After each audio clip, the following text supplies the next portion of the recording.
I've lived 1,000 lives. I've piloted 1,000 souls. I've killed and fought and died just for another role. This is the Happy Jacks RPG podcast, a roundtable discussion that's a mix of friendship, humor, unbridled enthusiasm, and tabletop RPG topics sent in from around the world. Just for another role.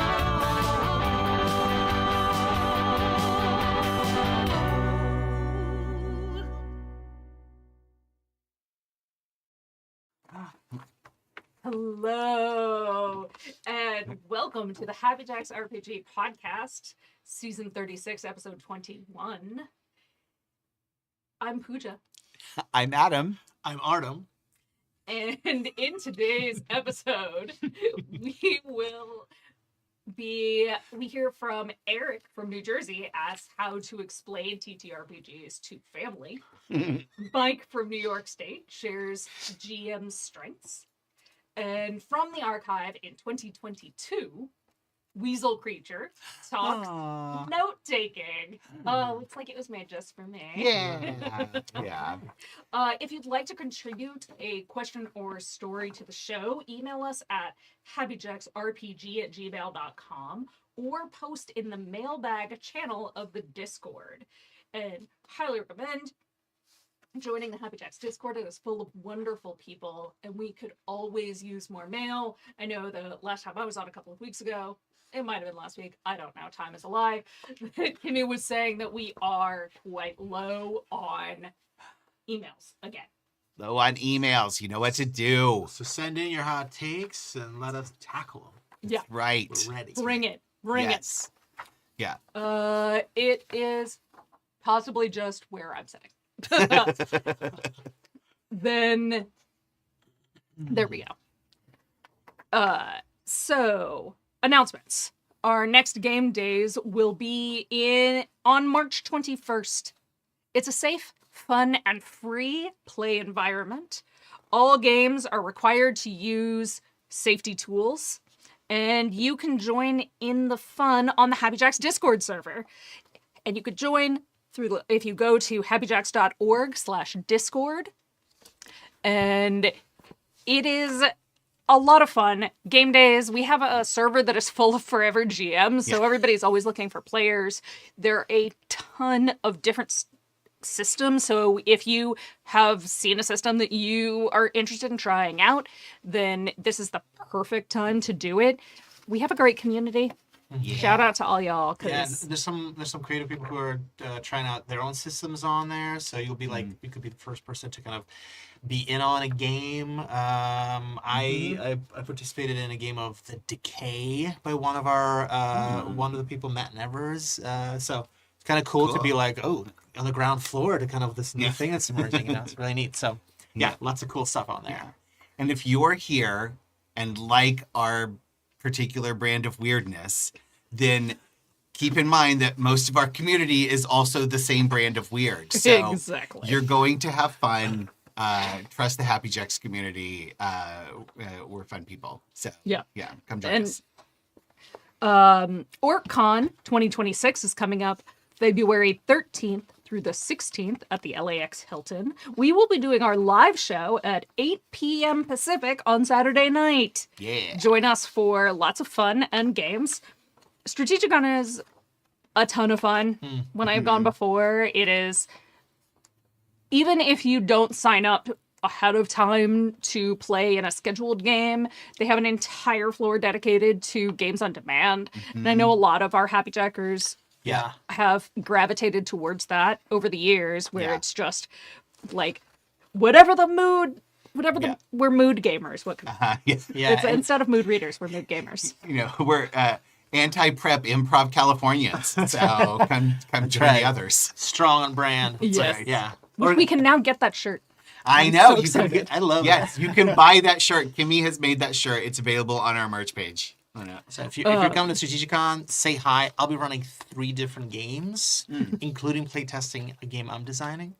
So come give me a high five and a hug. I'm very excited and nervous, but mostly excited. It's going to be great. Yeah. Cannot wait. Yeah. So Please send in your questions, stories, commentary. We always run a little low after the holidays. So, like I said, you can send your letters to happyjacksrpg@gmail.com or post in the mailbag channel of the Discord. Yeah. I was informed that it is February. And so our indie designer of the month for February is Tristan Zimmerman, he, him, of Molten Sulfur Press. Tristan specializes in RPGs set in real history, and his day job is writing for the Revolutionary War RPG Nations and Cannons. Okay. Pretty sweet. That's cool. That's a cool day job. Yeah. Like, I thought I had a cool day job, but this is a really cool day job. You can find his stuff by searching for Molten Sulfur Press on DriveThruRPG or at moltensulfur.com. That's MOLTENSULFUR.com. I spell it out because today I learned that's how you spell sulfur. There's no E in sulfur, it turns out. I've been incorrect about that's my entire right. life. Yeah. Spelling, also Yeah. a lie. And if I made a quick shout out about this designer, Tristan Zimmerman is really fascinating designer and really cool. If you're interested in kind of just learning a little bit about how they kind of work on these like history-based TTRPGs, there's an excellent episode of the Dice Explorer podcast, another friend of the show.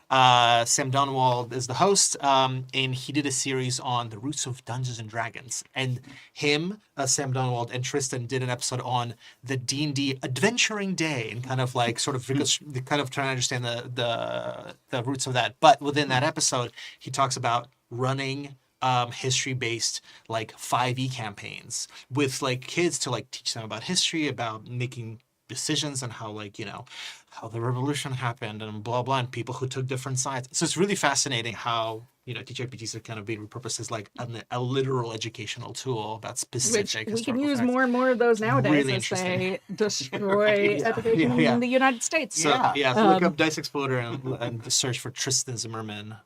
Find a good one. And today's product is Ballad Hunters, which is kickstarting soon. Sing and fight magical folk ballads in 1813 England and Scotland. In Ballad Hunters, you play amateur folklorists in 1813 working as agents of the British Crown.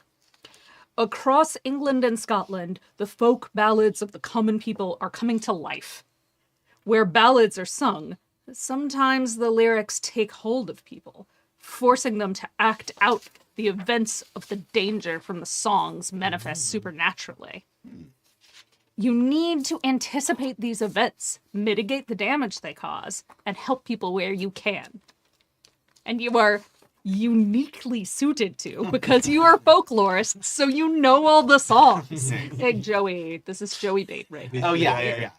It's very Joey coded. Yeah, absolutely, and Kimmy coded too. And I believe they, well, we don't know, but they were going to be recording a one shot of this game this morning. Kimmy and Joey and a few others of our incredible singers from. We do have so many Happy Jackers who can actually sing. Yeah. And they had to cancel that for other reasons, but hopefully they will be able to do that soon and get it out to you guys, because I can't wait to see and hear them do this particular game. For the rest of us, it's a game we only play in the shower.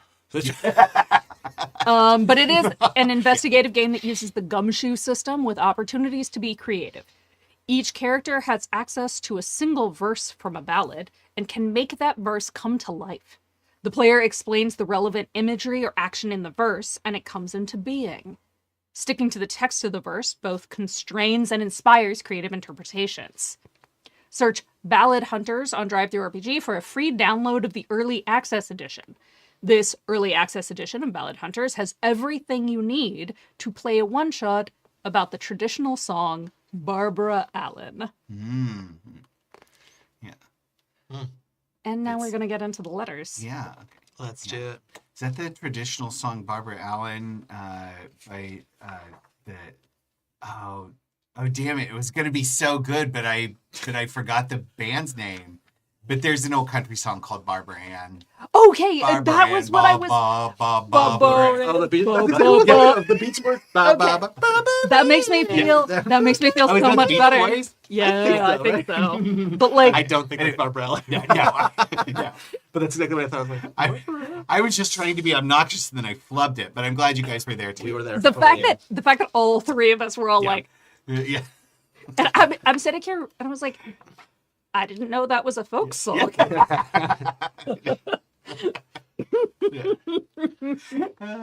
Okay, I nominate one of you two. Okay. Read this first mailbag. Okay. Yeah, I can go. You want to go? Yeah, I'll go. All right. Okay. Dear all-wise Kimmy and her crew of Happy Jack sages, I'm trying gaming with my wife one last time. I know gaming isn't for everyone, but in my desperation to show my joy and what it does for me, we are giving it another shot. The time we tried before, I made the mistake of it being her and my younger son, and she was completely lost. To the point she said, "You tell me what I do now." Oh, So this time I have an honest-to-goodness in-person crew forming. My question is, how the fuck do I explain gaming to her? She was asking about character creation, and I was explaining how some people fight, some people explore, some people talk, some people sneak, etc. Then I started explaining the different kin and professions we have in the game. She looked at me like I was speaking French. For years, I've played with people who understood what an RPG was, and I don't know how to explain this now. I'm lost. Please help. As always, stay gaming, stay tipsy, and stay diverse. Mugs held high. Eric from New Jersey. P.S. I just want to give a shout out to the interesting crew that will be forming this game with my wife, a friend I have gamed on and off with since the 80s, the Viking. My younger son's ex-girlfriend's father, thank goodness they broke up on good terms, a tenured history professor who works in Queens, and the mayor of my town. That's... you have an adventuring party right there. Yeah. Like, I don't Yeah. No pressure, though. It's still So funny. Dang. like the adventuring party is already made. Yeah. Well, I do just want to shout out to Eric that I appreciate that you're like, the mayor is going to be in my game, but fuck that person. I want my wife to be happy. Eric, we really appreciate Priorities in the correct place. Yeah. Good. Well, look, I have a very controversial take on this, which is, it's just let it go, man. It's okay for you and your wife to not share this. I have a really similar thing with my wife, who is a brilliant comedian. She's a brilliant improviser, an amazing actress. She can do accents. She can drop into characters. She's like the prime person to be playing role-playing games. And she just cannot get into what's fun about this. Oh. And as soon as I start to try to be like, well, you can be an elf and blah, blah, blah. And she's like, none of the things you're saying make any sense to me because I read fantasy books and everything you're describing sounds like really mid-level of interest, and I have a way higher threshold for things that I like. So, and then she's like, and on top of that, what do you mean you're just telling a story? How do I fucking win this game? I need to win. Like, you know, she's very competitive. So, and my thing I've noticed is, because currently I have a campaign going. It's like a kind of sort of like monthly 5e game, and we have one person in the game who's never played before. And what's working is she's in the game under the conceit that we're just all hanging out as friends. Right? Yeah. So because there's enough other people around the table who are really excited to play, she's just kind of going with it, which is really helpful because the buy-in is, I'm just going with it. I unfortunately feel like I've burned that bridge with my wife. We've tried to play before, and she's already concluded, like, this is not for me. I'm not interested about. And she's been so kind and so supportive, you know, about my like love of TTRPGs otherwise. So I don't think I'm going to get my wife back, but I do think The way you put it. Wow. That's it, you know. She's left me. It's She's left me. It's either my wife with TTRPGs. It's tough out here, guys. I'm sorry, I'm not gonna get over it. It's like, Yeah, I know, it's tough, really rough. But so what I guess my point is to you, Eric, is like, I think explaining to your wife is not really the way to go. I think she needs to find the fun herself, because like, can, profession, classes, proficiency bonus, if that's a thing in your game. Like, these are things that are going to be not only alien, but not interesting. Mhm. And because they're not interesting, they're going to make it seem like this is a thing I can't enjoy because it's clearly not for me. You find this interesting? I don't. So in some ways, I think you want to sit back and just... She needs to observe other people riffing and having a good time, and she'll like, oh, I have a joke right now, and she'll sort of, it's... Mhm. Yeah.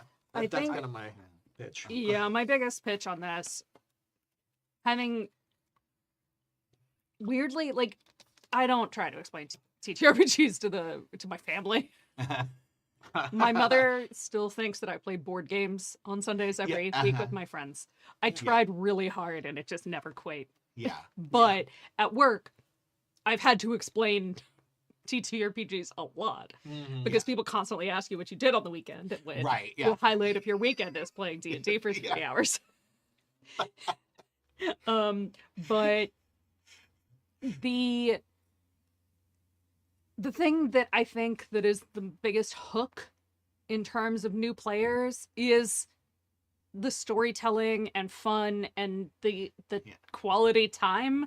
Yeah. When you're trying to explain what TTRPGs are, or what role-playing games are to people, focusing on the system can quickly become overwhelming when you have no basis of comparison. It is like if you had never cooked before and suddenly somebody wants you to make like a 3-course meal. Does that seem fun? Yeah. Or does it just seem incredibly stressful? Right. And yeah. like, so when you're talking about like system mechanics versus the hook that is going to be the interesting thing to your wife, is your wife into storytelling? Is Right. she into just having a good time with a group of people? Is she into winning combats? It doesn't sound like it from this email, to be honest. But like, does she play video games? Like, where are the hooks on that level? And then let the rest unfold as you play. Yeah. Because at its core, I feel like tabletop role-playing games are about sitting at a table with people you love and who love you and having a good time. Yeah. And that, I think, is universal for most people, that they actually really enjoy that part of it. And then, okay, she doesn't know how to make any decisions for character creation. Just make the character for her. Right. Yeah. Right. And then be like, hey, these are the kinds of things that I thought you would be into. If you're not, we can always change it later. Yeah. But like, she doesn't have to. I mean, character creation, honestly, like, I know people who've been playing for years who like don't know how to make a character. Character creation's actually kind of hard and like can lead you into choice paralysis and all that other stuff. And so just make it for her and be like, or make it with her. Right. Yeah. With you leading the way. Yeah. Or just say like, what's a kind of character that you would find fun to impersonate or inhabit, and then just like and just take those germs, whatever comes off her head, and then turn them into something. Like, make a character for her. Like, here, this is a character that's kind of like what you wanted. Just be it. And don't, I agree. Don't focus on the mechanics. It's just gonna take so many people. It's gonna create too big of a hurdle for them and too big of a roadblock. I need to rewind for a second. Oh, So you take the germs off her head. Take the germs off her head? Take the germs of her from her head. Yeah. Oh, the germs of ideas. I see. germs. I'm with you. Yes, I meant the germs of ideas. But if she's got germs on her head, that's something to address as well. Right. Yeah, you might want to have a different conversation first. Right. We're not casting aspersions. Right. Yeah. But that is yeah. really smart. Yeah. Yeah. Yeah. Try to figure out like what it could make this fun for her. And the answer may ultimately be, as Artem said, the answer may ultimately be nothing will make this fun for her. And if that's so, let it go. Somebody in chat said, I'm in a mixed marriage too. My wife's not a gamer. I'm very fortunate. Is that what mixed marriage means? I guess so. Yeah. Yeah. I met my husband in a role-playing game on Happy Jacks. So like pretty easy to like deal with.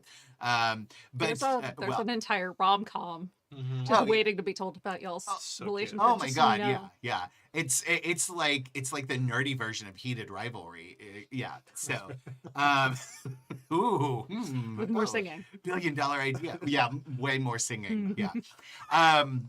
Going to the fucking cottage. So anyway, so distractible tonight.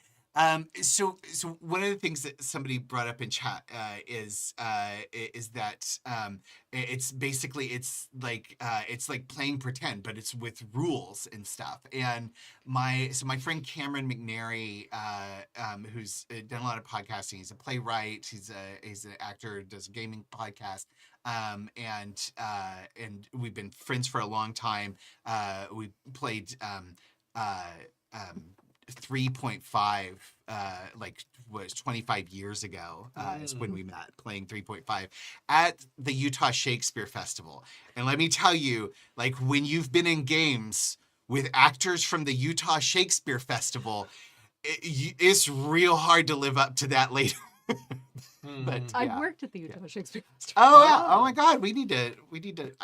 How did we not know that? We'll have to figure that out, or talk about that. But anyway, Cameron has this play that he wrote called Of Dice and Men, and it's basically about a D&D group and how they break up when one of the players ends up enlisting to serve in the First Gulf War. Tell me about I- this. yeah, Yes. yeah. This is my theater director. Yeah. So one of the best lines of this, and we put on a production at PAX East back in 2010, and but one of the best lines from it is one of the characters says, role playing games are rules for playing pretend. And that's what it is. And this is why I love role-playing games so much, is because it's the closest I can get to being back in grade school, playing with my G.I. Joes and my Star Wars toys and my He-Man action figures and my Mask action figures, and and just coming up with stories all by myself. And then sometimes my friend Jay would come over and we would play together, and we were basically coming up with stories while playing with our action figures. And that was always just my favorite way to spend time. And this is very similar to that. So that's all kind of a big tangent to say, like, this is really about playing pretend and having fun. And that's how I explain it to people. One of the shortcuts I use a lot is it's a mix between board games and improv acting. So I think those are two touchstones that a lot of people may not have always had the best experiences with, but at least can understand what those are. But I would say, like, hey, when you were a kid, did you ever play with dolls or action figures, or Or those play little cars where Right. when you crash them together, one of them had the piece that would like flip around Yes! if it crashed. Oh, that was so cool. Those were so cool. Yeah. Right? Yeah. Did you play with fire trucks? Did you play house? Did you do adventuring club like in Up? Did you play pretend when you were a kid? What was fun about that? Would you be interested in trying to get back to, or trying to have a version of why that was fun and be able to play with that? And and that's to me that's where the fun is. Find what do they want to play pretend, and if she doesn't want to play pretend, then she's not going to enjoy TTRPGs, and it's okay. I mean, the again, just to sort of kind of bring it all back, is like the silver lining could be that all she needs is an activity that lets her and you hang out with a bunch of friends. Yeah. Right? And the play pretend part, like, again, I mean, per the question, how do you explain role playing games? The answer could be like, don't explain them. Yeah. Let her experience them. It could be as simple as saying, hey, it's like playing pretend. It's like playing house. But I think she's going to make the decision for herself if she likes this or not, by actually being, even if it's a matter of her sitting there being like, you guys are all so fucking weird. You guys are so excited about these dice. Wow. Yeah. Like, even if it's her being completely an outsider, but occasionally if somebody sparks on her, she's like, well, that seems fun. I want to roll a die. I want to see what happens. Totally take the. I agree. Take the lift of any mechanics off of her. Yeah. You can even make a character by saying, "Okay, here's 3 pictures. Which one of these looks like a cool Oh, yeah, character?" yeah. Just like Yeah. make it. I think really break it down, and you do all of the work on Yeah. your end. Yeah. Don't even tell her what you do. Yeah. Just sort of give her, hey, do you want to be sassy? Do you want to punch somebody in the face? Do you want to Right, do yeah. does magic sound cool? Whatever it was. Right, you know? yeah. You could kind of say like, hey, do you like playing Monopoly? When you land on Park Place and then Broadway, would you like to fight about it instead of just give up all your money? That's great. There like, okay. Eat the rich. Yeah. Right? Eat the rich. Yes, that's the right answer. But yeah, it is one of those things where like you need to find the hook and then also take the mechanical load bearing part of it off of her Yeah. until she's ready to make that step. Yeah. Yeah, because it's like the tricky thing is if you're because I talk to people all the time who are trying TTRPGs for the first time. It's actually really exciting when I get to play with, like, I just played with somebody last week. It was like, this is my first TTRPG ever, and I was like, oh my god, you went to a whole all-day event and you're playing your first game right now with me. And I'm like, this is far out. But their incentive was, I want to try TTRPGs. So they didn't need me to sell them per se. What they needed was a way to like just kind of get into it. Yeah. With your wife, she's interested in you, Eric. Yeah. Your wife is happy Right? to be married to you. She probably doesn't give a fuck about role playing games, Yeah. but she cares about you. So I think it's a different hook there. She cares about Yeah. spending time with you and the friends. Yeah. Yeah. Yeah. I also like, especially in the last however many years it's been, have been really steering people like new. Obviously in this situation you're going to be GMing and you have a group and all of that stuff, but like for people who want to get their friends and loved ones into TTRPGs for the first time, we have such an easy in now with PBTA games or other indie games that where character creation is about pick 2 from this column, pick 3 from this column, pick out of this array, and then just going from there, and things that are a lot more beginner friendly than some of our other systems. Yeah. Like, I would never ever tell someone to start with D&D. I would never ever tell somebody to like start with Wild Talents Right, yeah. or GURPS, Yeah. heaven forbid. Right? Yeah. Champions, Like, yeah, like all of those. Yeah, like the gritty systems, we'll save those for the 2000 levels. But like right. Yeah. as an intro, so many PBTAs make it so easy to sit down and in 10 minutes, you have a character, you've got questions that establish your relationships with the other people at the table. Right. So everybody's got a starting off point and it just can flow straight from there. That like, for people who are in a similar situation but don't have an established table already, take a look at what system like and amongst PBTAs, because so many of them are so specifically flavored, to take them, like, look at the personalities of your friend group and say, or your families, and say, like, okay, what would be the most interesting, fun time that we can have together? Yeah. And then pick based on that. Yeah. Right. That, like, it's just... It can be really easy to just try to, like, jump into college level TTRPG. Yeah. Right. Because you're soaked in it. You've known it for so long. And we're so many of us, our first experience was D&D. And so we love gaming, and so we think like that's the way to bring people in. But I agree, it's really not. I think in terms of like entry into the hobby, almost any PBTA game is going to be way easier for somebody to understand and pick up on than than D&D. Totally. Yeah. And if you have a group of people who are like, oh, I want to get into D&D, but then they're like, well, we want to do the thing that the kids on Stranger we want to do the Right, thing that kids on yeah. Stranger Things did. You'd be like, yeah, let's play D&D, but like actually you can lie to them and Right, play yeah. at a really slow, Yeah. like low rule system because they're not actually saying I would like to think about my proficiency bonuses and whether or not the spell range effect. Like, what they're doing is like, I want to pretend to be an elf right now. You know? Yeah. So- What they see in portrayals of D&D is a bunch of friends having fun with something they're kind of obsessed with. And they want to know like what is so fun that makes them obsessed about it. I want to have that.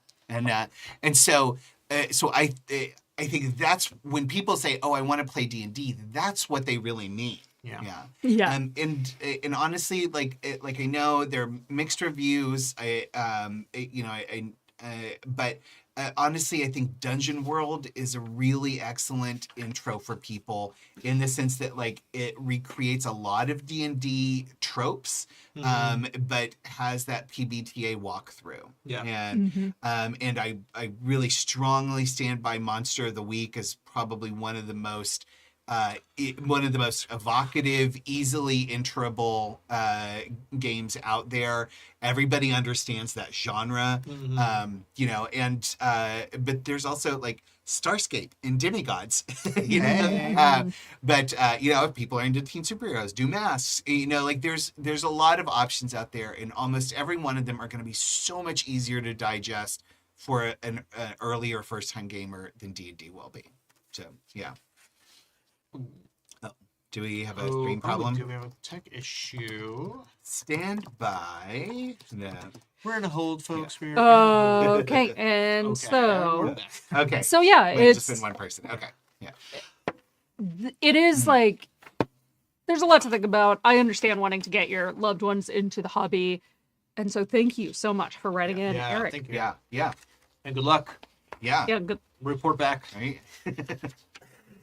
Is it like the funny thing? Like I want to play with the history professor so bad. I really want to know if the friend he's gamed with on and off since the 80s is also the Viking, or if there's an actual Viking. No, right? Yeah. Yeah. Because it's in quotations, the Viking. What does this mean? See, and I think like anybody who's not Eric from New Jersey could just take this lineup and be like, these are the pre-made characters for my adventure. Yep. Like, hell yeah, that's awesome. But yeah, Eric, write back to us. Let us know how it goes and how the conversations go and what this incredibly fascinating group of people comes up with. Yeah, we're rooting for you. You know? Yes, yeah. Do you want to take? Do you want to take it? I can take it. Okay. Mailbag question number 2, folks. Hello, Kimmy and friends. I just listened to season 36, episode 14, where one of the topics was what's your favorite GM trick? Oh, that was an excellent panel. Like the host on that particular episode, phenomenal. Were you one of the hosts? Yeah. Of course. Great. Well, yes, I concur. It was so good. So good. Well, on that fantastic episode, this listener would like to ask a related question. What is a GM practice you use at the table that you find particularly useful or that you think you do a particularly good job with? Very good question. Speaking of myself, I have 2. This is from the person writing in. The paint the scene technique for collaborative world building. The way this works is when the PCs encounter something new in the world, you as GM can ask a leading question to the players who then provide new and interesting details about the world. These details are now canon. Players do not necessarily have to answer from the perspective of their characters. I will sometimes pose that question to all of the players, even players of characters who are not in the scene. 2 very important things about this technique. 1, the question has to be leading. In other words, the question itself sets a broad stroke fact about the world and asks the players to fill in the specific details. 2, as the GM, you really need to make note of the answers and reincorporate them into the story. Example, the PCs ran afoul of a gang not long after they got to a new city, and there has been a chase scene through the back alleys, which is now resolved. Time for a new scene. You say, you're pretty sure you've given them the slip and emerged into the city streets into a district you haven't seen before. What tells you that you are now in the part of the city where rich people live? Great. In this example, you've set the broad stroke truth. This is where the rich people live. This gives some boundaries around the answers you're looking for. Jot down what the players say so that you can reincorporate that into this in subsequent scenes. running scenes in parallel where the PCs aren't together. When the party has split up into separate scenes, run them simultaneously. Intercut between them like in a TV show. It's particularly fun to have the characters set up something in one scene and then cut away to the others before you resolve it. I particularly like to cut away either just after reveal or just after they've rolled dice, but before you say what happened. It's icing on the cake if you can cut away when something in one scene parallels what's happening in another. Love An that. example was in a game of Zombie World I ran at a con a few years ago. The PCs had split up. Two PCs, the action-focused ones, went on a salvage mission to recover medical supplies from a zombie-infested hospital. The other two PCs, the politically-minded ones, stayed at the Enclave, attempting to set themselves up as the new leaders after it came to light that the current leadership had been up to some very shady stuff. So I intercut between zombie fighting action scenes and a tense political situation, and I think it worked really well. It sounds like it did. Yeah. So, what are some specific GM techniques that you find particularly useful, or that you think show off your strength as a GM? Mike from New York State. Thank you, Mike. Yeah. Yeah, this is great. Okay, who wants to take- Also, one of our most intelligent, charming, and handsome listeners. Yes, writing this. a frequent flyer who I had the distinct pleasure of meeting for the first time at TTRPG last year. Mike's Shout in the out. chat for anyone And- wondering. yes. We're just sucking up to our audience. That's right. Yeah, that's what we like to do. Yeah. Well, first of all, I will say both of these techniques are two of my favorites, actually. And I'm not just sucking up to an audience member. Like, legit, I'm like, oh, yeah, I do that and I love it. Oh, I do that too and I love it. It's especially the split scenes. And I really like jump cutting between scenes. And it can be really hard as a GM, I think, because especially if people don't know that that's what you're trying to do. So I try to tell anybody who's new to playing with me now, I try to tell them, like, hey, this is something I really like to do. So if we're in a scene and something really cool happens, and then I'm like, and we cut to another scene, like, I'm doing that to build that drama and to build that tension. And like, if you don't want to cut away, let's talk about it. I'm happy to not cut away if you feel like you need that time for your character.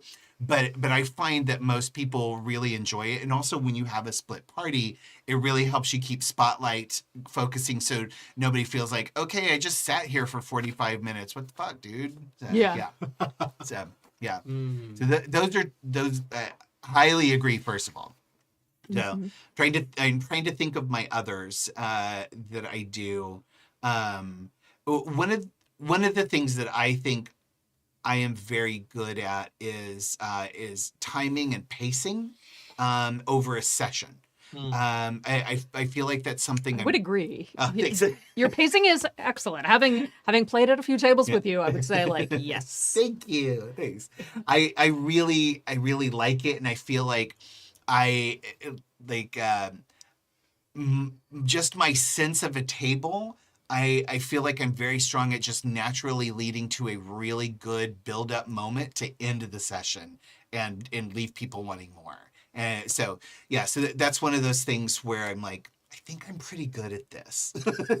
Yeah. And I don't know like the details of how I do it, but I think a lot of it is just I consume a lot of TV. And I like movies too, and I like books, but TV is kind of like my favorite medium. And so I kind of think in terms of episodes and seasons, you know, and what is the arc of this episode, which is this session of the game. And so I feel like that's something that I just, because I consume a lot of it, I have a good sense of it. I agree. I mean, playing your home game, I was like, but you could tell that you're really plugged into how your players are feeling. Yeah. And so you're kind of like, all right, they're digging what I'm doing. I'm gonna give them more of it. Yeah. They seem to be interested in this other thing. I'm gonna move along this stuff here because they've moved on, right? Yeah. Well. By the way, Mike, this is a challenging question because it immediately makes me feel insecure because I hate to think about the things I'm good at for some reason. I don't know what that says about me. Okay, but I will say that a technique that I think I like a lot, and Mike, both of these techniques I use myself as well, and I find them really great. I love the paint the scene technique. What I like doing with that is I love asking leading questions in general. And it's I think the thing with it that I feel like I think I'm good at is that it helps me to not over plan, because I kind of almost like I'm kind of almost to telegraph it to the players. Oh, I'm going to ask you about this thing because I'd like to add your take on this here. There's some systems that lend themselves easier to this, but you can do it with any systems. But like I was recently playing a game of kids on bikes, and what I love about that and appreciate is that they actually build into the game is like, oh, just kind of ask questions about the town. And so I would constantly sort of say, like, as you guys like peel around here, when's the first time that you remember, you guys setting up in this corner next to the 7-Eleven and enjoying Slurpees, and somebody conjures up a memory, and then off of that you kind of go, great, and do you remember who of these characters did you meet for the first time in that scene? And so it's building these interesting emotional connections, and then you're going to come back to the action. So I love doing stuff like that. Something else that I like doing is I'll ask the players to give me the character names of the NPCs, but I'll set them up in a way that I find is like very silly, and they really appreciate,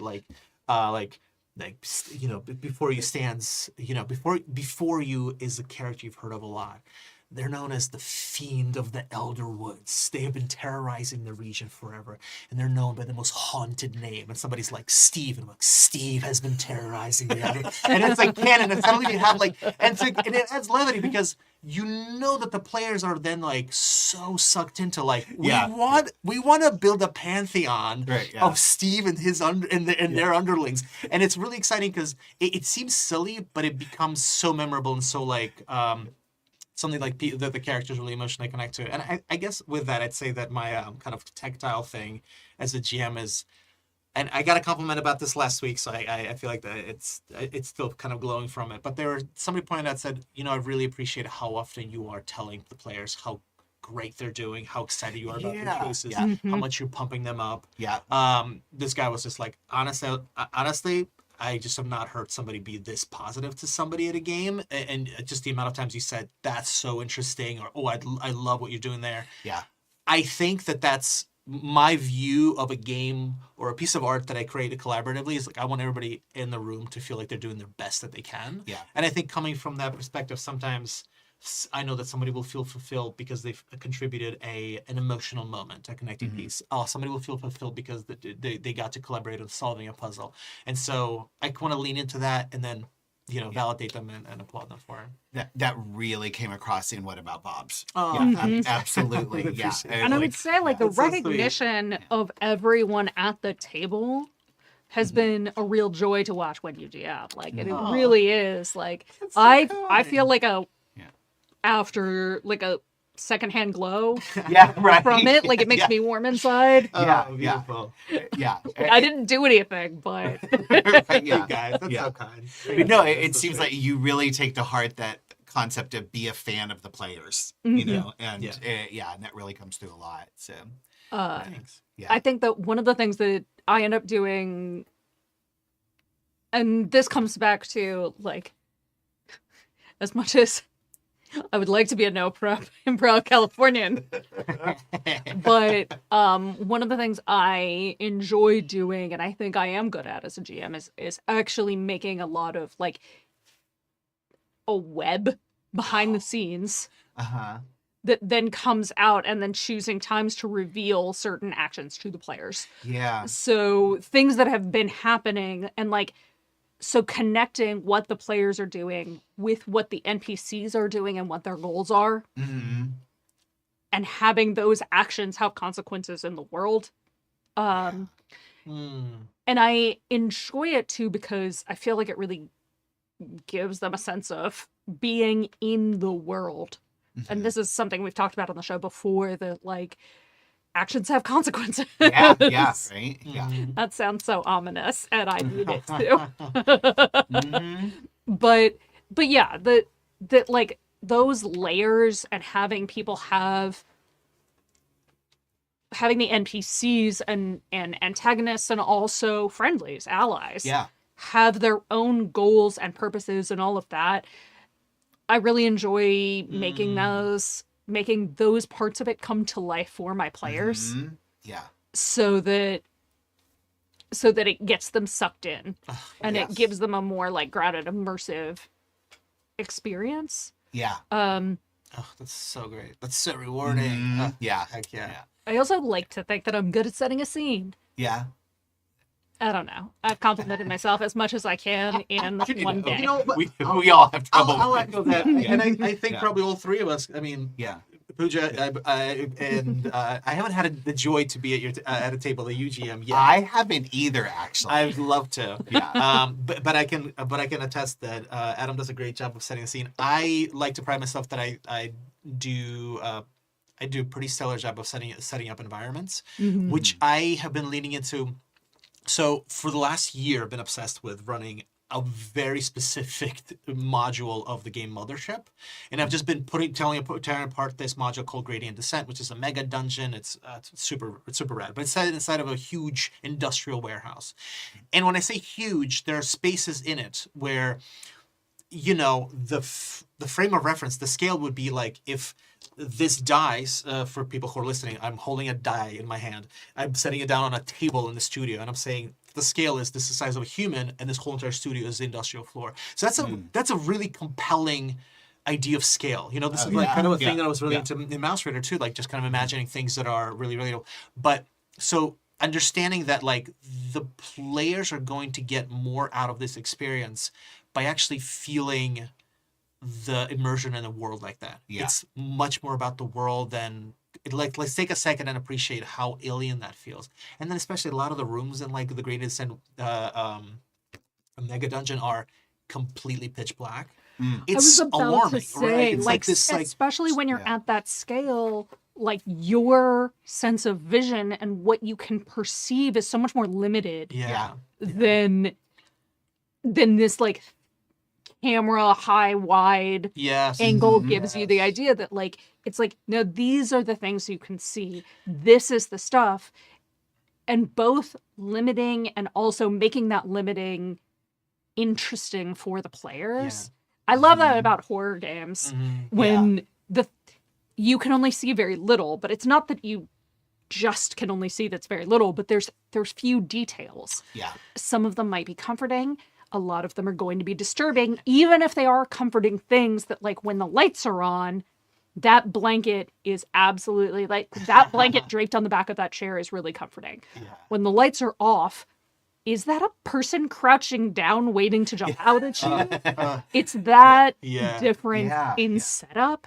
And I just find it, like, delicious. And it's also, and it's, delicious. And it's also so, like, lovely because it's the sensory thing. Everyone knows what it feels like if you're in a dark room and there's a breeze. Where the fuck's the breeze coming from? Everybody knows what it feels like if you're in a room and it's a little too hot. You know, everyone can kind of relate to those things. The more sensory stuff. So that's stuff that I've been really invested in and just adding to games that otherwise might be on paper be kind of cut and dry, but like whenever somebody's going through a dungeon, I'm like, the floor's a little slippery. There's a leak of water coming in from somewhere, and this it feels musty in here. Is it fungus? Like there's a scent that you can feel on the back of your tongue. You can't place it, that's a great but you can description. taste it.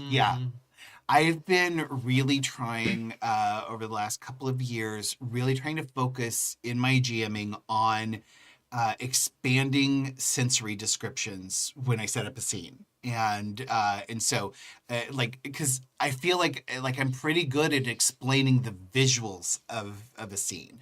But I realized at some point, like I focus so much on the visuals, I don't think about smell or taste or sounds or touch, and so I've really tried to, like, every time I'm setting a scene, I'm like, at least one other sense besides sound and sight that I give for this setting, for this setup, and just trying to make sure I'm working that in. And almost every time I've done it, somebody at the game has said, that was really cool how you put that in.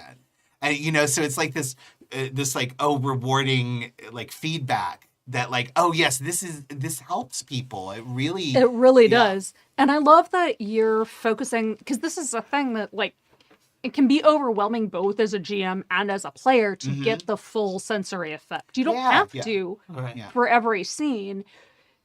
The way you're saying, like, I'm incorporating one other sense can give you that immersion without becoming like an overload Yeah. for the players on any level. Yeah. Yeah. And I am always going to come back to like how to make things disturbing because like I am Yeah. who I am. But it doesn't have to just be horror games. Yeah. When you're playing something cozy Mm-hmm. and you're like, okay, you walk into this room and you get the scent of like something has been cooking on the stove and it's just about ready to eat. Mm.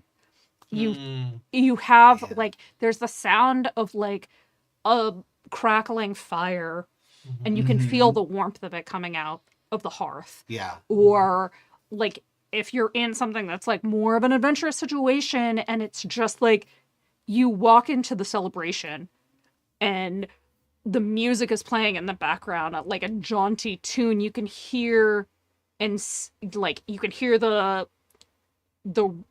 dancers in the rhythm of the music, and it makes your own heart pick up a little bit in joy. Yeah. That it's like you don't have to always be limiting that kind of stuff to your tense or like horror or combat or whatever. It doesn't always have to be a bad thing. Yeah, Is what right, I'm trying to say. Yeah. If I could speak to sort of about horror, just because I feel like that also has been something I've been leaning to a lot. I think this kind of comes back to this thing that I recommend, and I feel like I'm pretty good at this, is like the asking of the questions. But like Mike mentioned something as like these like leading questions. I like setting up these situations where I'll go, hey, you round the corner and this person comes out and it takes you a moment, your eyes to adjust because it's a little dark here, but it is a bit like looking into a mirror. This person has your face. And I'll just ask them, like, does that feel unusual, strange to you? And they'll be like, yeah. And I'm like, how do you feel about that? They're like, oh, I'm a little like freaked out. I'm like, do you want to roll a fear check? Like, and I'll sort of do these leading questions, but I'll set up the situation as like, you tell me if this feels, or if your character's like, well, this is ridiculous. Clearly this is not me. I'm like, all right, so you're not put off by this, but like welcoming them into, here's the experience, here's what could be going on that could be disturbing or could be exciting or could be weird or could be curious. How would you like to proceed? So like asking those questions and giving the options, I think is something I've been really fond of doing. Yeah. And it's also like an interesting way, just to play off of your example, to introduce an element of someone's backstory. Yeah. You see someone there, they have your face. Oh, it's your twin brother that you haven't seen in Sure, right? in 20 years. Yeah. Like, and yet they still look exactly like you. Uh-huh. How does that make you feel? Or things like that, where it's just Yeah. like, it can lead down a road of like so many different ways. And I love that about like leading questions and having that conversation and engagement with the players. Yeah. I'd really like to, Mike, maybe write it another letter. I'd be really interested to see, like players' perspectives on this thing, and like what are some techniques as players that you find really successful and really useful. So I think. Because I started thinking about that because I was going to keep the conversation going, but I was about to start talking about all the awesome things you do as a player, and I'm like, oh wait, that's not really. And Oh no! And Oh no! Pooja's fleeing. get back here. And also like we're not allowed to be here for like 3 hours. But anyway, like I think this is really fun conversation, and like we don't always focus on like, well, what do we think we're good at? And while it's very difficult for some of us here, I think it's really important to step back sometimes and say like, what am I good at? There are some things actually, like let's acknowledge those. Yeah. Thanks, I think Mike. there are a lot of times in life, especially right now, that we need to step back and acknowledge these are the things that we're doing right. Yep. These are the things that we do that bring us joy and bring the people around us joy. And just we need it. It's good to celebrate. It's good Yeah. to celebrate. Yeah. and on that mailbag 3 from the archive 2022. I don't know how to say it. Slancha. Thank you. I was like, it's not how it's written. That's what I got. Slainty? Slancha, Kimmy and the Jackanapes. I have a response to a recent episode which leads into a related question. In season 30, episode 12, a question was posed regarding note-taking and organization, and the host brought up a variety of options, including Google Docs, making a wiki, OneNote, etc.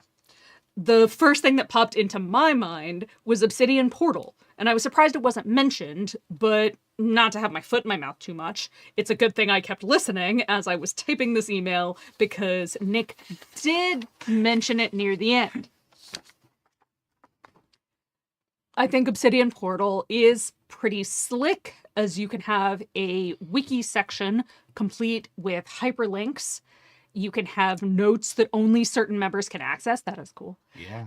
There can be a section that only certain players can access, so they can put info on their characters, and they can even have notes only the GM can see.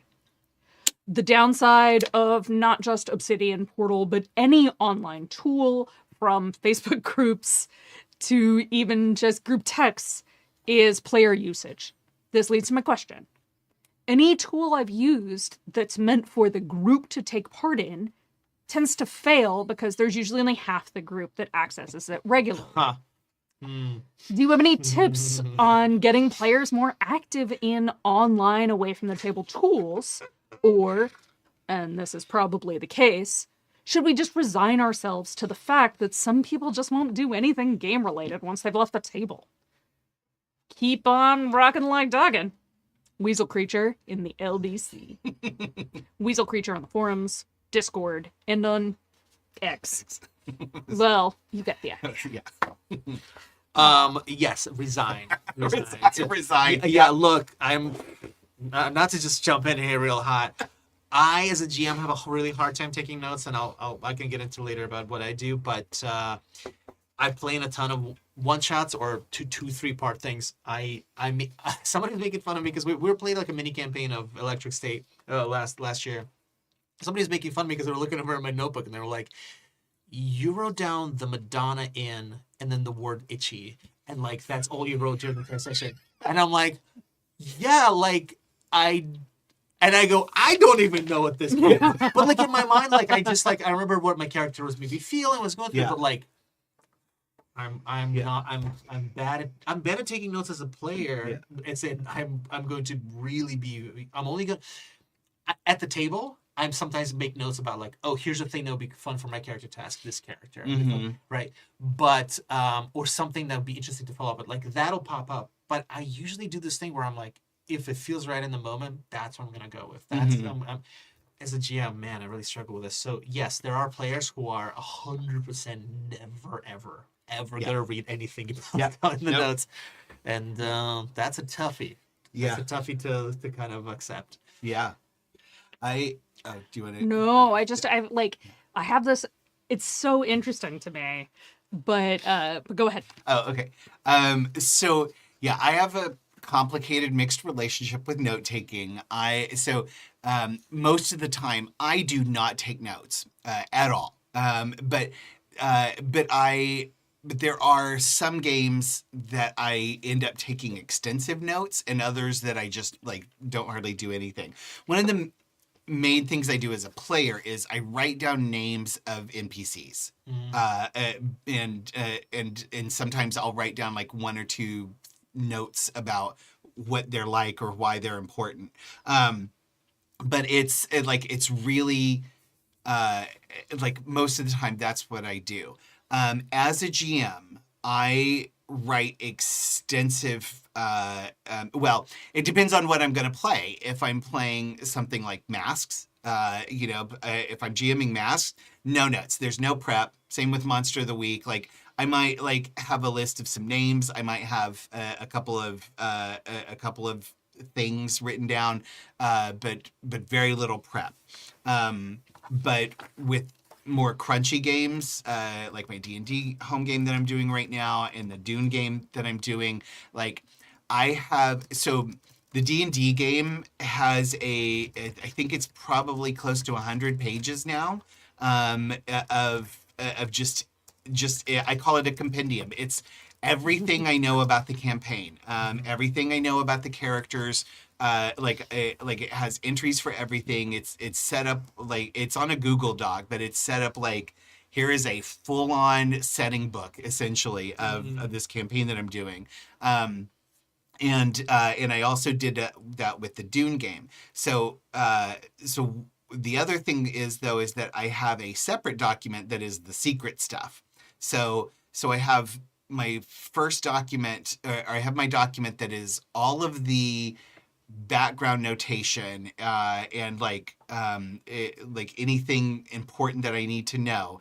Most of that, once it comes up in play, it gets transferred over into the compendium so that it's accessible to the players.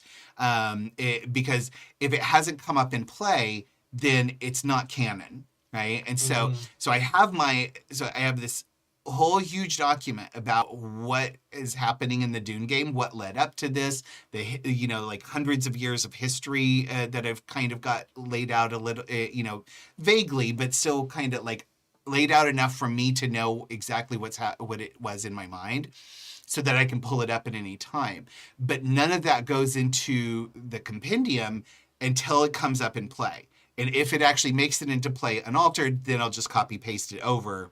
But sometimes it's like, well, I know who did X, right? I know who assassinated the Duke, right? That's not a spoiler. There's not a Duke in Dune. But like, I know who assassinated the Duke. Yet. Yet. Until it comes up in play, and it might end up being somebody completely different from what I planned, because in play one of the characters is like, oh my God, did so and so assassinate the Duke? And I'm like, they did now, and like that, and that's what I love about TTRPGs is that collaboration, because I have this whole huge story of what's gone on to lead up to the Apostates of Dune. But I have no idea what happens now, because my players could surprise me. And I want to be able to flip anything in the moment and say, yes, that is a better story. We're going with that. That's the real answer. And so I do kind of create these sort of like big living documents for games that I'm GMing. But as a player, I just know, like, there's a few important details that I'll write down, but otherwise nothing. I write novels. I have notebooks and upon notebooks that are the notes on what has happened in the game, often from my character's perspective. Just to, in part, because week to week, game to game, campaign to campaign, like, my memory isn't as good as it could be. Same, yep. So I always want to note down things like NPC names, and I'll like make stars and do things like little flags or whatever in the notebook if it's things I think I need to be able to go back and reference. But I also just like being able to flip through and be like, we did that. Yeah. We did that. Oh, that was fun. Or that's like what if the compendiums become for me, is like my synopsis that I'll write up of each session, and I can go back and I'm like, oh, that was so cool.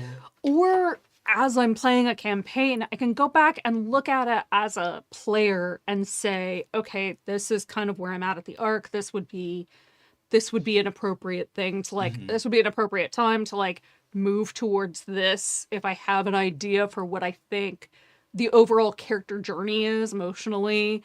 How would that have changed based on what's happened in play? That kind of thing.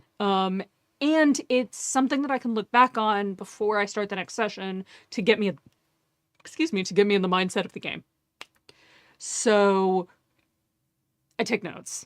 Yeah. Boy, do I take notes. Yeah. It is literally like I finished out a notebook for season 1, like our quote unquote season 1 of Astral Circus. I am now a good chunk of the way into another notebook for it. Yeah.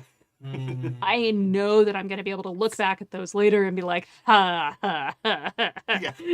just for years to come. It becomes an artifact for me. Yeah. Yeah. I have only played in all of these years, I have only played in 2 games that did shared table notes. Both of them were Google Docs. And one of them was like a straight up mystery. Here is all the clues we've connected. Here are all the connections that we have made. I think that unless you have actual like homework between sessions for people, everyone is going to go at their own pace in terms of how much they look at stuff and how much any of those notes are useful to them. Without specific reasons to look at it, people aren't going to. Yeah. And they're going to use it as much as it's useful for them or not. Or if they don't know how to incorporate it into their play, it just becomes kind of another burden. It's like when you have to upload everything to Teams. And then you have to check the Teams forum for the thing that happens once every 3 months, maybe, randomly. It's like that mentality about it, and it makes it more work than play. Yes, But if people there's just not going to enjoy that. Yeah, but if there's stuff that's actually happening in between sessions, I know Clara was talking about this to me, I think, like for a game that they were doing that, like, they had a lot of homework in between games that was going on, a lot of role-playing stuff, a lot of interesting things happening. So, and that expectation was laid out clearly in their game that, like, hey, we're going to have a lot of stuff that's happening between sessions. I need you to check this regularly. And at that point, they were using Discord for most of their stuff. Like, threads, channels, all of that. I think I've never heard of Obsidian Portal before. I think it sounds cool. Yeah. But also only if you have a bunch of players who actually care and that works for them. Yeah. For me, doing online notes is much less helpful than doing written notes. Yeah. I am of an age where writing out my notes is how I learned, how I grew up, and it is still the way that I know best. When I was GMing, I sound like I don't GM ever anymore, but when I had like longer campaigns going, I don't remember the name of the program now, but it's like a novel writing program that I used where you could set up like different pages and flip them around and do all this other kind of. Maybe? No, it started with an S. Oh. I know it's not Scriptation. That's not helpful, but like there's a Scrivener. Script. Yeah. Okay. Yeah. So It was like somewhere in my tongue, on my tongue. Yeah. So I use Scrivener, and I would separate out all of my different ideas so that I could move them around and do all that kind of stuff with them. And I would take notes in that, but I was only taking notes of the things that were like important to future play, really. Yeah. Like things that happened, what the major actions that happened, NPCs. Yeah. Things like that, like, rather than because I found that having to type it in while we were playing was incredibly distracting for me. Yeah. And I wanted to be engaged here, so I was just taking notes like in kind of downtime. Yeah. Rather than taking notes as we went. But I had a notepad, so if I had something that I knew I wanted to remember specifically, I could write it down and then integrate it into my Scrivener stuff later. Yeah.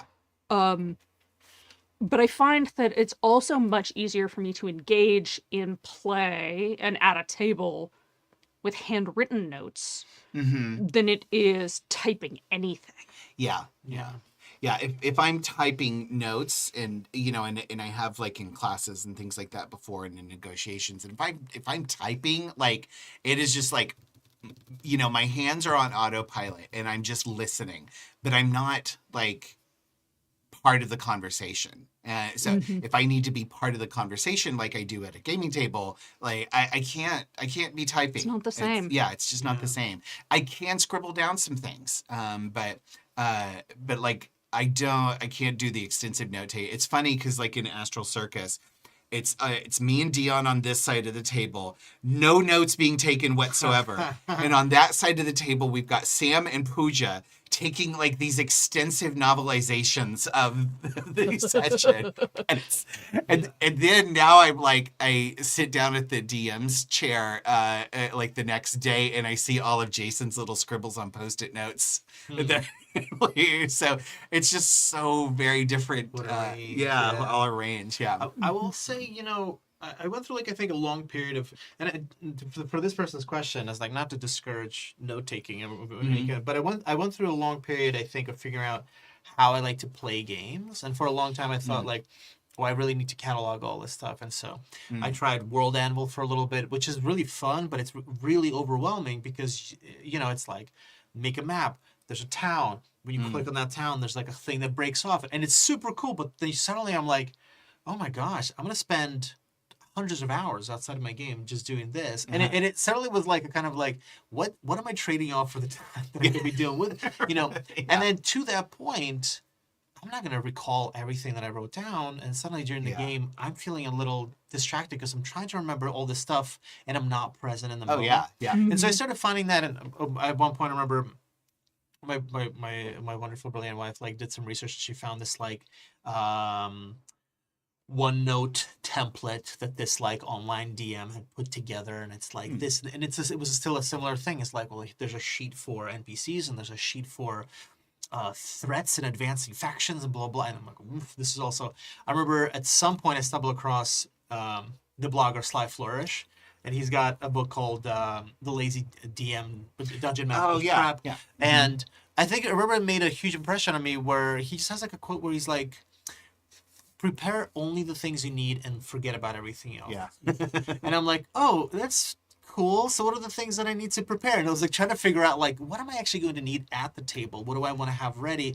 And that was a different conversation than sort of was like, I have to have everything ready, and then at some point the players will fill in some gaps. But instead it was a lot more with this like, okay, I'm going to enter into this questions first, right? Yeah. And then something you said, Adam, was also kind of sparked a thing, which was if they don't mention it, if they don't engage with it, it's not canon. In fact, it doesn't even exist. It doesn't exist unless the players touch it. So I think at this point in my GMing, I've gone back to a place of kind of believing that like, I make this really clear with my players. The players will take the notes they want to take, and that they're going to make notes of the things that are going to matter to them. What I think matters to me at the table is that everyone's excited to be there. So I've started doing this thing at the end of sessions where we all make a voice note and ask them all to, what are 2 things you remember from the session that were really exciting? And everybody comes around. And it's also like an opportunity to be like, we had an amazing time, gang, this was super fun. You guys are great, brilliant. All right, everybody, 2 things you're really hyped about that happen. And everybody goes around, everybody kind of does a little like quirky thing. Everybody does like that a little bit. And then the next session, we all listen to it and everybody's cracking up. And what's lovely is it's not tens and tens of dozens of different notes. It's only the things that really stuck out to them. And to me, that's really relevant, because if it's something that really connected them in their heart and their minds, that's the stuff they're going to mention. And then when we come back to the next session, they're like, oh, and I just remembered another thing. Great. and it takes up no time during the recap, and we listen to it. We're like, we were so funny last week, am I right? And then we just jump back into the action. We're goddamn delightful. And so that's my like sort of session thing that I like to do. No, I will say, similarly to Adam, and I think similarly to what you do, Pooja, with like the sort of the web in the background that you kind of mentioned in the previous question. I'm strong on the concept of the world, so I'll spend a bit of time at the beginning before a session just even thinking about what this whole entire situation is going to be. And then I think once I feel excited and compelled by that, that's when I sort of like, all right, cool, now I want the players to engage with it, and they'll tell me what that means to them. Exactly. And like that's the thing. It's like part of the note taking, part of that whole like setting up all of these things is about getting hyped. It's less about the actual content of it. It sounds so bad. No, but to kind of to sort of point out to this person's, they're like, I'm afraid somebody's not going to read those notes. I think you're going to start having attrition at your table Yeah. if 3 people are reading notes and 2 people are not reading notes. And the people who are not reading notes, who are then going into the session where the expectation is we're all supposed to read notes, those 2 people are going to start having incrementally less and less of a good time. Yeah. Yeah. You know, so I think it's either everybody has to commits to it, like you said, like a lot of notes, everybody commits to reading it, or we find something that works. I mean, there's a middle ground too, where Yeah. it's just like, hey, before you come in today, like before our session, if you could take 10 minutes and just look at the notes I put in, Yeah. like I did a synopsis of last session. Do you want to read through it Yeah. and then make that short enough that it's not like I can get through a novella in less than an hour, Yeah. but like most people cannot. And that was a learning process for me, right? Like Yeah. of just who people engage at their own speed and at their own, like, so hit the highlights, even if it's just a set of bullet points that you're like, hey, can you read this before we come in? Yeah. Yeah. And that gets people in the habit of checking whatever. Yeah. But like, in terms of requiring people to have a bunch of notes about their character stuff and then Yeah. engaging in that, Yeah. it's going to vary so much by players, but just what works for them and Yeah. what doesn't. Yeah. Yeah. Let them be who they're going to be. I really kind of flipped a big switch when I realized like I'm doing these like compendium things for me. And, you know, because at first I was like, well, I'm doing this so everybody else will be on the same page and we can all contribute to the world equally. And, you know, and then I'm like, no, I'm doing this because I just want to have this relic, like kind of like you said with your notebooks. I want to have this relic of for me to remember what this campaign was about and all of the cool stuff we came up with. And yeah, I find it so, and honestly, it's hilarious because like I need it to be a tangible thing I can hold in my hands. Yeah. Yes, I have kept every character sheet that I've created in a folder on my computer, but like that doesn't mean anything to my brain. My brain just doesn't necessarily process them the same way. And it's not something I go back and look at very often. This is also the case with like digital photo albums versus physical photo albums. That I don't have the same level of connection with them. Yeah. Or even less than a level of connection, but the thought to go look at them. You know, I don't just randomly come across a photo album on my computer and say, I'm just going to flip through each of these photos and just think about these memories. But when I come up with, when there is a, you know, one of those old family albums of the photographs in actual physical form, and I'm like, I'm just going to sit here and I'm just going to look through everything. And When I'm like supposed to be cleaning my place and I come across a notebook and I'm like, ooh, there was the thing. And then the next thing you know, like the dusting is half done and like I've sat down for 20 minutes and I've just flipped through some different stuff. Or if I'm like organizing and I pick something up and I'm like, what is an, oh, it's this. Oh, it's this. And then it's just the way that I need to process things, right? But like, I find that there are a lot of different reasons why you would take notes. Yeah. And also that would change based on the campaign. Yeah. I'm not going to take as intensive notes on a one shot because No. in general, No. why? Yeah. It's a really beautiful thing you guys are both putting out, that like there's obviously like a whole, I mean, gosh, this is a whole other tangent that I'd love to go into. Is just the industry of prep, which I think in itself is like a massive like juggernaut of like spend money to play the best game possible, which I feel like is a real downward spiral. But hey, nothing against creators. I think there's a market, a product for people, and people look for it. But I just sort of just to zoom out, I think it's just kind of a beautiful thing to consider what people make these notes for and what they're about. I remember also I was doing a stream a couple of years ago, and I remember just thinking about my character and realizing that like somehow I wasn't connecting with this guy. So I journaled. I just journaled in this guy's voice for a bit. And I remember that being a very productive, and I've done that with other characters, but I just remember that, it's like, it was, as far as like prep or note taking, it was just something that got me into the head, into the voice of this person. And then it created like one or two things that I was like, oh, if this comes up, I might introduce that as a player into the game. But I think as a player prepping, then a GM is a little bit different. Yeah. Yeah, There for are sure. other things that I'm thinking about that, like, sensorily, that like I'm interacting with the world. Yeah.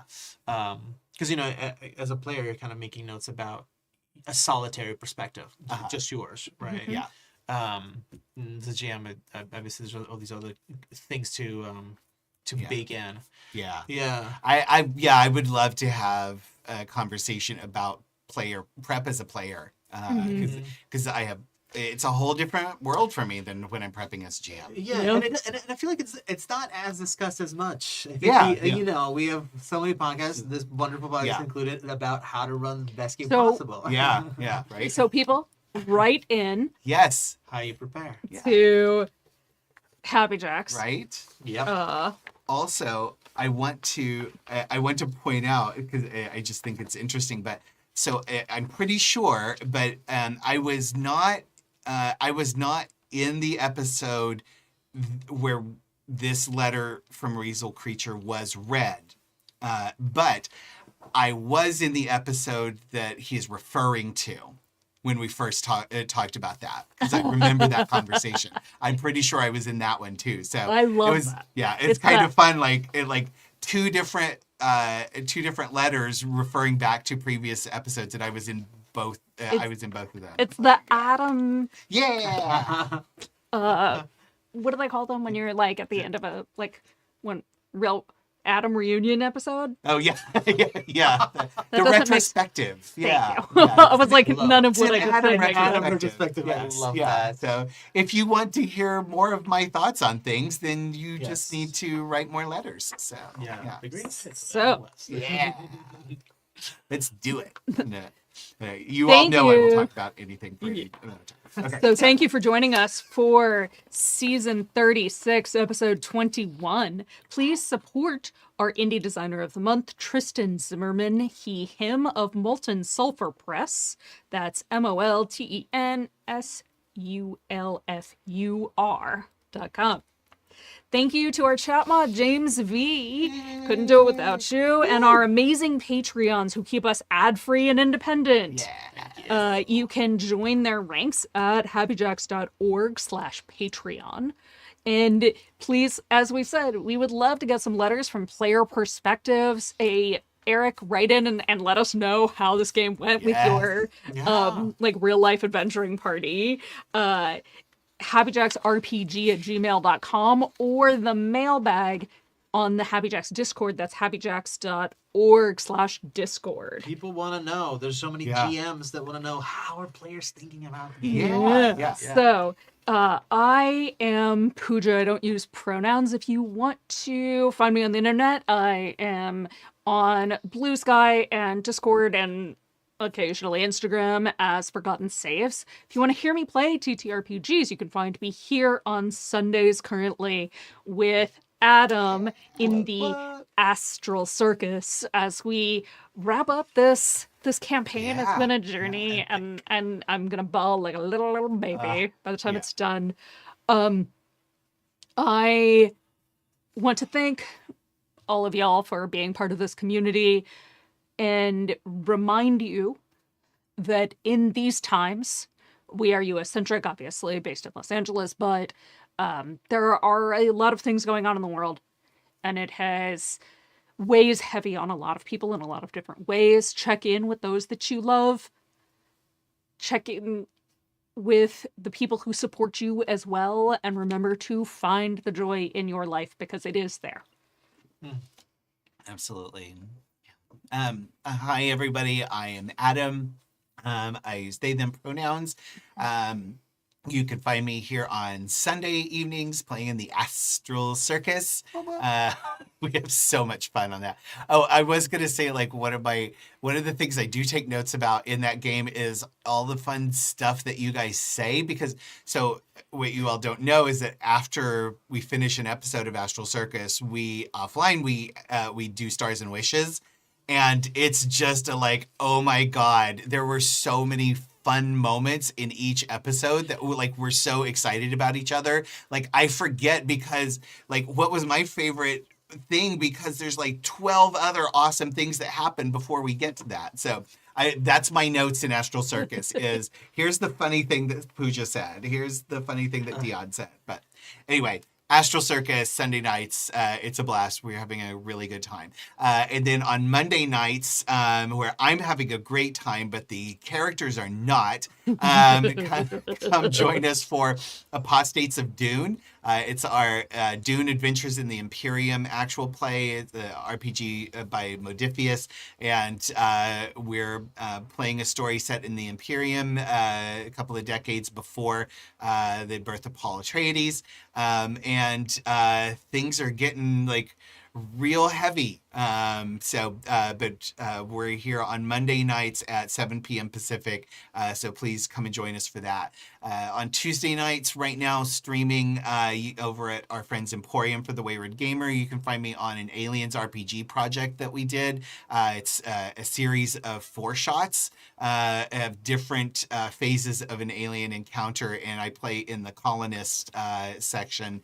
And it was just really a lot of fun to put together. There's a through line of of what happens on the ship, the colony, the Marines coming in, and other things. So it was a lot of fun. So please go check that out. Yeah, I think that's it right now.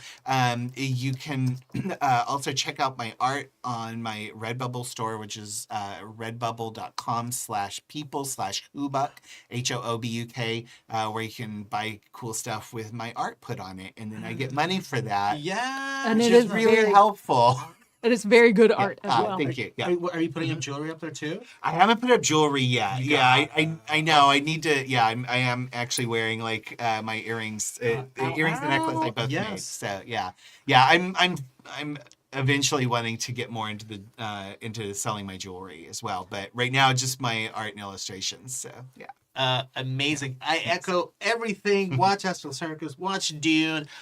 Shout out to Jay, who runs Emporium for the Wayward Gamer. Yeah. This is the game that I was talking about, taking notes on trying to get into the characters. Oh. The Hunter game from his stream. Oh, nice. A wonderful individual. Yeah, Great. he's so fun. Yeah, Such great a show. great guy.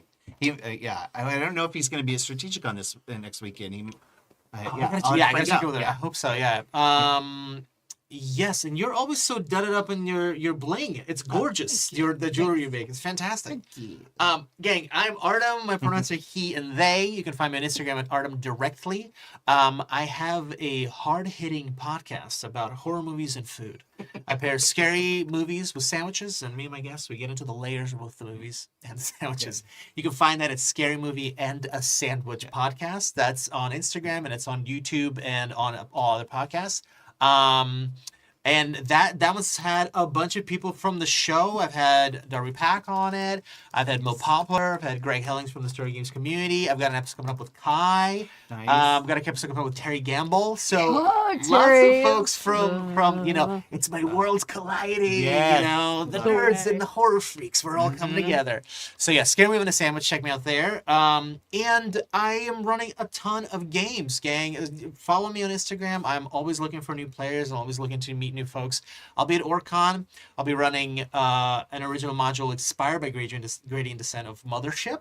I'll be running an all-original Mouse Ritter heist adventure set in the most daring and most marvelous place in the world, a Trader Joe's. That's right, folks. And I'll be Is it called Joe's? What about Joe's? It's called Trouble at TJ's. And you hear like, brr, brr, brr, brr. It's got a very noir feeling. Nice. But it's a heist, and everybody's like an Ocean's 11 kind of character. Oh, It's great. cool. Oh, I So I'll love be doing that. Mothership. I'll be doing Mouse Trader, and I'm playtesting a game I'm designing called Parents in Minivans. Yes. It's about regular people who are trying to raise kids in their towns that are overrun with monsters. But you still got to deal with traffic and go to school and do your homework. So I'm so But- excited I'm you very followed excited. through on this Yeah, because I'm you told me about that idea and I was just like, oh my God, please do it. But little Thank- Jenny's thank- still thank got to you. make it to soccer practice. That's right. Yeah. So thanks, y'all. Okay, so we will leave you with a song Tonight it is Up and Away by the Poxy Boggards. You can find them at the poxyboggards.com. That's POXYBOGGARDS.com. Thank you all for joining us. Bye. Bye.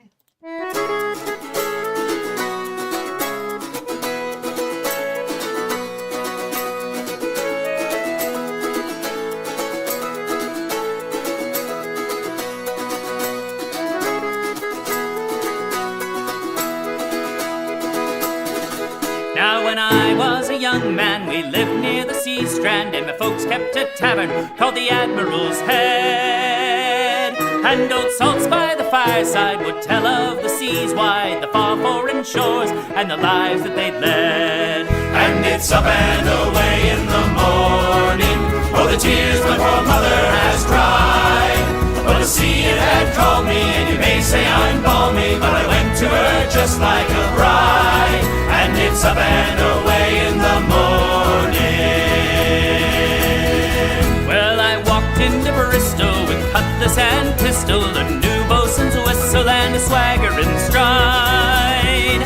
And without too much censure, I soon was indentured and embarked for adventure on a bright morning's tide. And it's up and away in the morning, with the wind to our backs we will sail. And the ship may well take you from here to Jamaica, when they serve up the rum by the pail. And it's up and away in the morning. After 2 months' hard toil, we've docked in Port Royal, our virtues to spoil, or at least to curtail. But the trouble with the boisterous sailors who are oysters, their choice is to run or to end up in jail. And it's up and away in the morning, and the salt spray tastes finer than wine. Dawn on the horizon and the size of the prize for the taking of a ship of the line. And it's up and away in the morning. Now some say the sea is a sickness, but we feel the thickness of wits lest we're shortening sail. And we see the sea glitty, forecastle and bowsprit, and our course is well plotted and runs for the gale. And it's up and away in the morning, and though we may never come home, we'll think of it often till the day that our lead-weighted coffins get tossed in the foam. And it's up and away in the morning,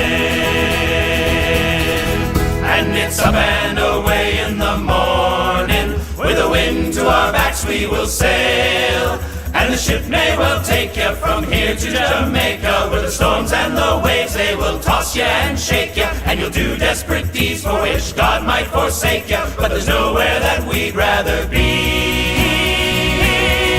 And it's up and away in the morning.